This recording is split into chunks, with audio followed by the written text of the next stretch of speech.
ये और एक बहुत बड़ी विडंबना और आश्चर्य का विषय और दुख की भी बात है कि ये सारा कुछ बताया जा रहा है उन भगवान श्री कृष्ण जी का नाम लेकर या उनके फॉलोअर्स के द्वारा, उनको फॉलो करने वाली संस्था के द्वारा, जिन भगवान श्री कृष्ण का पूरा जीवन अधर्म के खिलाफ युद्ध करने में चला गया। उन्होंने कभी किसी का नाम जप नहीं किया, उन्होंने लड़ाई लड़ी, प्रैक्टिकल लड़ाई लड़ी उन्होंने।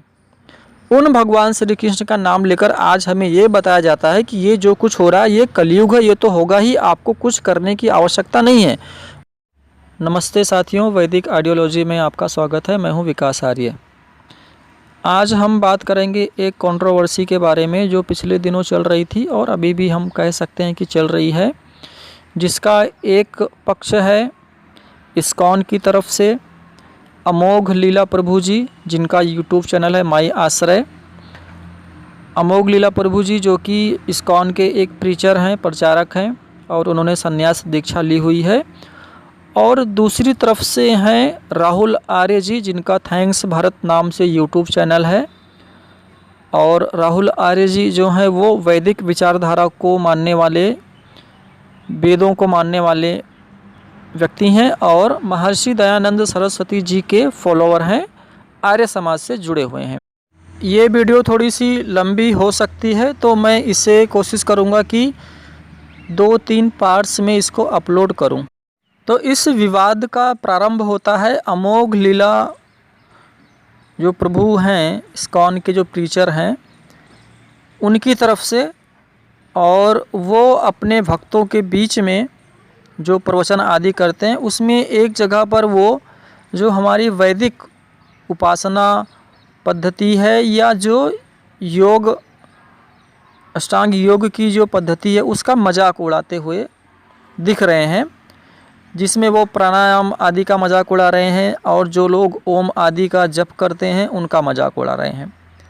तो इसके उत्तर में राहुल आर्य जी ने एक वीडियो बनाई और अपने चैनल पर अपलोड की और साथ ही साथ उन्होंने इस्कॉन संस्था के ऊपर कई सारे गंभीर आरोप साक्ष्यों के आधार पर, जो उनके पास में बहुत सारी न्यूज़पेपर की कटिंग्स थी, नेशनल मीडिया और इंटरनेशनल मीडिया की जो समय समय पर इस्कॉन से जुड़ी जो खबरें आते रहती, उसके आधार पर उन्होंने इस्कॉन के ऊपर काफ़ी सारे आरोप लगाए और साथ ही साथ इस्कॉन की स्थापना से लेकर कब, कहाँ, क्यों, कैसे इसकी स्थापना हुई, इस पर भी कुछ प्रकाश डाला। इसके बाद में इस वीडियो के उत्तर में माई आश्रय चैनल के माध्यम से जो अमोघ लीला प्रभु जी हैं उनकी तरफ से वीडियो अपलोड की गई और जिसमें राहुल आर्य जी के इन सभी जो आक्षेप उन्होंने लगाए थे उसका उत्तर दिया गया।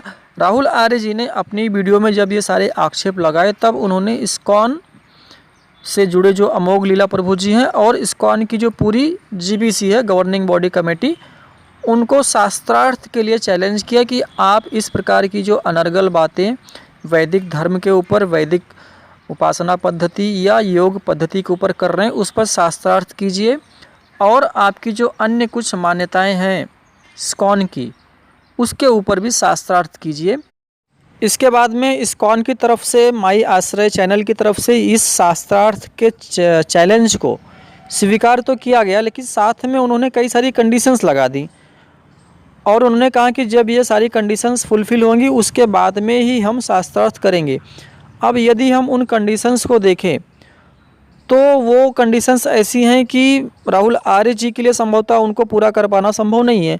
तो यहाँ पर तो एक प्रकार से ये लगता है कि संभवतः इस्कॉन या उसकी जो जीबीसी है वो शास्त्रार्थ से बचना चाहती है, क्योंकि उन्हें संभवतः ऐसा लग रहा है कि उनके ऊपर जो आक्षेप लगाए गए हैं या जिस प्रकार के प्रश्न उनसे पूछे जाएंगे संभवतः उसका उत्तर उनके पास में नहीं है। खैर, आपका क्या विचार है? आप उन वीडियोस को देखेंगे इन दोनों चैनल्स पर जाकर, माई आश्रय और थैंक्स भारत पर लगभग 3 से 4 वीडियो दोनों लोगों ने अपने अपने चैनल पर अपलोड किए। लेटेस्ट अभी पिछले 10-15 दिन में आपको मिल जाएंगी, आप उनको देखिए और आप स्वयं डिसाइड कीजिए कि उसमें कौन सही है कौन गलत है। आज मैं जो चर्चा करूँगा, मेरा जो पर्सनल व्यू है इस्कॉन के बारे में, क्योंकि मैं मुंबई में रहता हूँ, मैं इस्कॉन मुंबई में भी जा चुका हूँ और मुंबई के बाहर भी इस्कॉन से जुड़े कई सारे लोगों से मिल चुका हूँ, जिसमें इस्कॉन के भक्त भी हैं, इस्कॉन के संत भी हैं। आप इस्कॉन से जुड़े लोगों से जब पूछेंगे कि आप इस्कॉन से क्यों जुड़े, या आप इनके चैनल्स पर, जैसे माई आश्रय चैनल है अमोघ लीला प्रभु जी का, उस पर जाइए, उन वीडियोस के कमेंट में आप देखिए तो जो लोग कमेंट करते हैं वो किस प्रकार के कमेंट कर रहे हैं कि वो इस्कॉन से क्यों जुड़े। तो उनका एक जो मिला जुला उत्तर है कि यहाँ पर हमें काफ़ी शांति का अनुभव होता है, काफ़ी अच्छा लगता है, और यहाँ से जुड़ने से पहले दिमाग काफ़ी डिस्टर्ब रहता था, काफ़ी टेंशन होती थी, डिप्रेशन होता था। और यहाँ पर आने के बाद में, इस्कॉन में आने के बाद में, जो भक्ति का मार्ग या जो भक्ति की विधि यहाँ पर बताई और सिखाई जाती है, उसमें हमें काफ़ी शांति का अनुभव होता है। और जहाँ तक मुझे लगता है कि ये उनकी बात काफ़ी हद तक सही भी है। आप किसी भी इस्कॉन के मंदिर में जाएंगे तो वहाँ का जो वातावरण होता है, भजन कीर्तन का वातावरण होता है, पूजा आदि का वातावरण होता है, नाच गाना उस प्रकार की चीज़ें भी होती हैं, तो लोगों को काफ़ी अच्छा लगता है वहाँ पर। और वहाँ के जो लोग होते काफ़ी सौम्य स्वभाव के होते हैं, तो मुझे भी अच्छा लगा। ये जो सच्चाई है मैं वही बता रहा हूँ, मैं कुछ ऐसा नहीं कि कोई अगर अच्छी चीज़ है मैं उसको छुपाऊंगा। ये चीज़ें अच्छी लगी वहाँ पर। लेकिन फिर वहाँ पर प्रश्न एक ये भी उठता है कि ये जो सुख है, शांति है या आनंद है इस्कॉन के अंदर, ये कितने दिनों के लिए, क्या ये परमानेंट है या टेम्पररी है, क्षणिक है? क्योंकि जब मैंने एक और प्रश्न इस्कॉन के लोगों से किया, मुख्य तौर पर जो इस्कॉन में जो संत हैं या उस कैटेगरी के लोग हैं जिनको थोड़ी सी जानकारी भक्तों के स्तर से थोड़ा ज़्यादा होती है, उनसे जब मैंने ये प्रश्न किया, और प्रश्न मेरा बहुत सिंपल, बहुत सामान्य था कि आज समाज में जितनी भी समस्याएं हैं, विशेषकर अपराध इतने बढ़ रहे हैं बच्चों के प्रति या महिलाओं के प्रति, चोरी हो गया, मर्डर हो गया, ये इस प्रकार के अपराध बढ़ रहे हैं। इसके बाद में धर्म के नाम पर जो अपराध हो रहे हैं, लोगों को कन्वर्ट किया जा रहा है, उनको धर्म के आधार पर मारा जा रहा है, और पिछले 1400 सालों में क्या हुआ वो भी हमने देखा। तो इन सब समस्याओं का क्या उपाय है या हमें क्या करना चाहिए? तो इस प्रकार का प्रश्न जब भी, जितनी भी बार मैंने इस्कॉन के किसी डिवोटी से, किसी भक्त से या किसी प्रचारक से या किसी संत से पूछा, तो 99.99% उन सब का एक ही मिला जुला उत्तर होता है। और आप भी कभी इस प्रकार का प्रश्न पूछ कर देख लीजिए किसी भी इस्कॉन के डिवोटी से या संत से, आपको भी यही उत्तर मिलेगा। और वो उत्तर यही था कि देखिए, ये कलयुग चल रहा है और कलयुग में ये सब चीज़ें बहुत सामान्य हैं, ये तो होना ही है। और फिर वो कोई रेफरेंस देंगे किसी ग्रंथ का कि देखिए उस ग्रंथ में फला फला संत ने तो इतना समय पहले ही लिख दिया है, भगवान ने लिख दिया है कि कलयुग में है, ये सब कुछ होगा ही। कोई 200-400 साल पुराना ग्रंथ जो किसी व्यक्ति ने लिखा है। और फिर वो कहते हैं कि आपको कोई चिंता करने की आवश्यकता नहीं है, ये जो चल रहा है ये सब भगवान की माया है। इन सब से बचने का या स्वयं को इन सब से बचाने का एक ही उपाय है कि आप भगवान की भक्ति कीजिए। भक्ति क्या करनी है? भगवान का नाम जप कीजिए, कीर्तन कीजिए, यही जो है आपको इन सब समस्याओं से बचाएगा। तो ये एक प्रकार से जो मुझे लगता है कि ये लोगों को नपुंसक और अकर्मण्य बनाने का एक उपदेश जो है इस्कॉन में दिया जाता है, जो मुझे पसंद में नहीं आया। क्योंकि मुझे पता है कि ये जो उत्तर दिया जा रहा है इनके द्वारा, ये सुनने में तो काफ़ी अच्छा है, बहुत अच्छा लगेगा लोगों को, अरे हमें तो कुछ करने की आवश्यकता ही नहीं, सारी समस्याएं तो हमारी प्रभु जी ने मिनटों में दूर कर दी, हमें तो सिर्फ भक्ति करनी है, भजन करना है, गीत गाना है, नाचना है, और बाकी अपने काम धंधे पे ध्यान देना है, और हमें कुछ एफर्ट्स लगाने की आवश्यकता ही नहीं है। तो इसलिए लोगों को इस्कॉन की जो विचारधारा है वो पसंद आती है, क्योंकि लोग चाहते वही हैं कि कुछ करना ना पड़े, बिना कुछ किए ही अगर समाधान हो रहा है, उनको एक मानसिक संतुष्टि मिल रही है कि हम ये भक्ति करेंगे और हमारी सारी समस्याएं दूर हो जाएंगी, तो लोग ऑब्वियसली इस्कॉन की तरफ अट्रैक्ट होंगे। जबकि वास्तव में यदि देखा जाए तो ये जो उत्तर है ये सिर्फ समस्या से आपका ध्यान हटा रहे हैं, समस्या का समाधान नहीं बता रहे हैं। ये बिल्कुल वैसा ही है जैसे कबूतर के सामने बिल्ली बैठी है, बस उसको मार के खाने वाली ही है, और कबूतर ने आंखें बंद कर दी, और अब कबूतर बोल रहा है कि मुझे बिल्ली दिखाई नहीं दे रही, अब मैं सुरक्षित हूँ। तो इस प्रकार से लोगों को कबूतर बना रहे हैं इस्कॉन के लोग। समस्या वही की वही है, आपको ठीक है भक्ति में लगा रहे हैं, कीर्तन में लगा रहे हैं, और अब बोल रहे हैं कि अब आपकी समस्या का समाधान कौन करेगा? भगवान करेंगे। कौन से भगवान करेंगे? भगवान श्री कृष्ण करेंगे।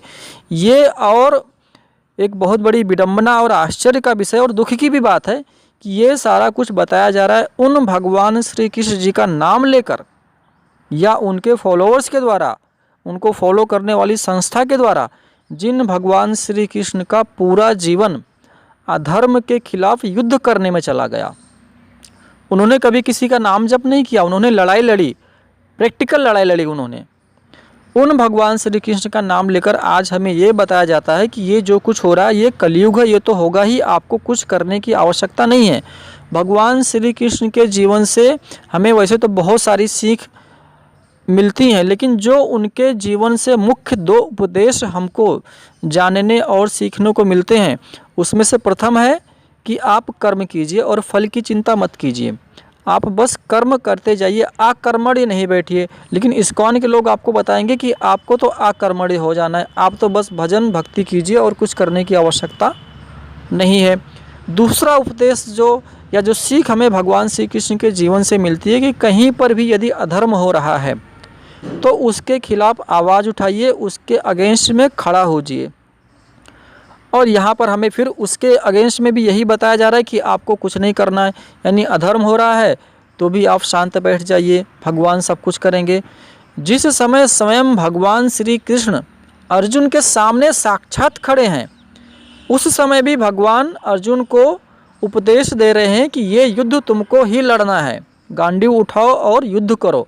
भगवान ने उनको ये नहीं कहा कि हरे राम और हरे कृष्ण जपो और तुम्हारा कल्याण हो जाएगा, तुम्हारे सारे शत्रुओं का नाश हो जाएगा।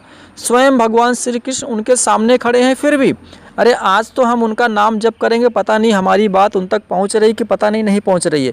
अरे अर्जुन तो उनके सामने ही खड़ा था, बोल देते तू मेरा नाम जप ले, बस मैं तो तेरी बात सुन ही रहा हूँ, तेरा कल्याण कर दूंगा, तेरे दुश्मनों का सर्वनाश कर दूंगा। नहीं, क्योंकि वो प्रैक्टिकल नहीं है, ऐसा नहीं कहा उन्होंने तो कहा कि तुमको ये युद्ध लड़ना पड़ेगा। और अर्जुन की छोड़िए, स्वयं भगवान श्री कृष्ण जी ने जितने युद्ध अपने जीवन में लड़े, वो युद्ध उन्होंने किसी का नाम जप करके नहीं जीते, उन्होंने संघर्ष किया, लड़े उनसे, सामना किया उनका। और उन्हीं भगवान श्री कृष्ण के अनुयायी, उनको मानने वाले या उनके नाम पर संस्था चलाने वाले लोग आज हमें ये बता रहे हैं कि ये तो कलयुग है और आपको कुछ करने की आवश्यकता नहीं है, बस नाम जप कीजिए और कीर्तन कीजिए, ये सारी समस्याएं ऐसे ही दूर हो जाएंगी, या आप इन समस्याओं से बच जाएंगे। जो लोग भगवान का नाम जप नहीं कर रहे हैं या कीर्तन नहीं कर रहे हैं, इन समस्याओं से नुकसान या इनका असर सिर्फ उन्हीं लोगों पर होने वाला है।